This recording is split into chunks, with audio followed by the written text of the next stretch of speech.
Hi, I'm Steven. And I'm Alexander from albertaurbangarden.ca. In today's episode, we're going to teach you to build a trellis.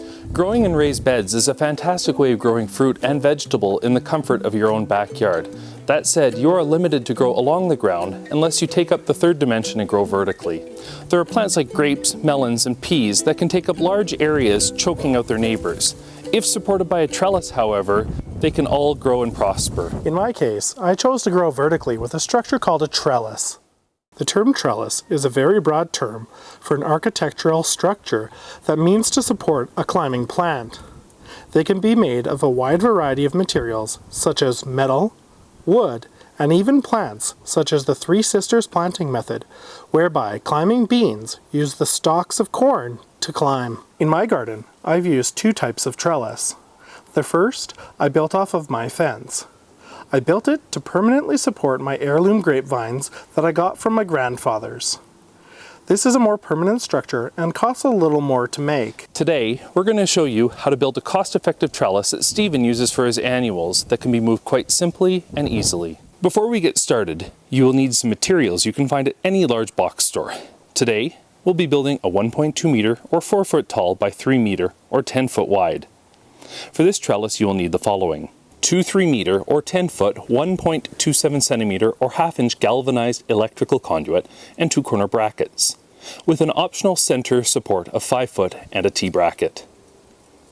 2 4 foot 1.27 centimeter or half-inch rebar. If you wish, you can get coated, however, it's not required. Finally, vinyl tomato netting and zip ties. As luck would have it, they generally come in 10 foot by 4 foot panels.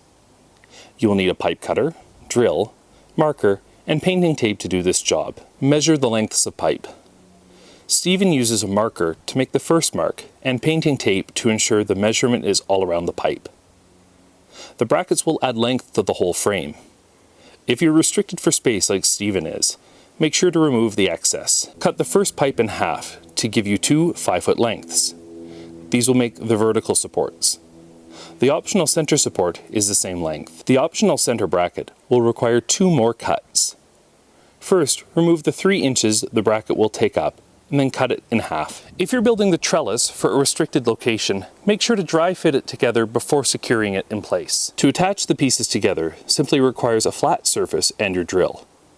Make sure the pieces are as close to the brackets as possible. Once you are sure, hold firmly and use your drill to drive the screw home. Be careful not to strip the screw. After you have the frame together, it is time to put the tomato netting on. A 4 foot wide netting is usually available at big box stores or your local greenhouse. The electrical conduit and vinyl as materials are strong enough to take a lot of weight, while flexible enough not to break. You can tie the netting to the trellis using the loose ends. However, if Steven chooses to use zip ties, they're easy to use, hold well, and are extremely strong. The trellis portion is done now, and it's time to install it in the garden. For this, you'll need the rebar, and if necessary, a sledgehammer. Use a trellis to mark the location for the rebar. Place the rebar on the marked location and drive it into the ground. Steven usually sinks it halfway. This gives the trellis sufficient anchoring from both above and below ground. You won't need to worry about any other support because the soil below and the length above will keep the trellis supported. Plant your climbing crops or things that can be trained vertically at the base of the trellis.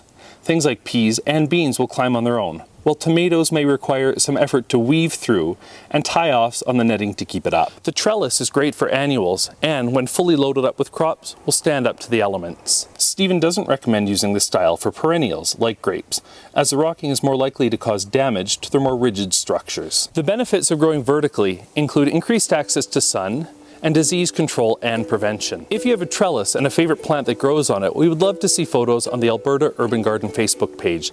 A link can be found in the description below. Thank you very much for joining us. We really appreciate it. And have a fantastic day.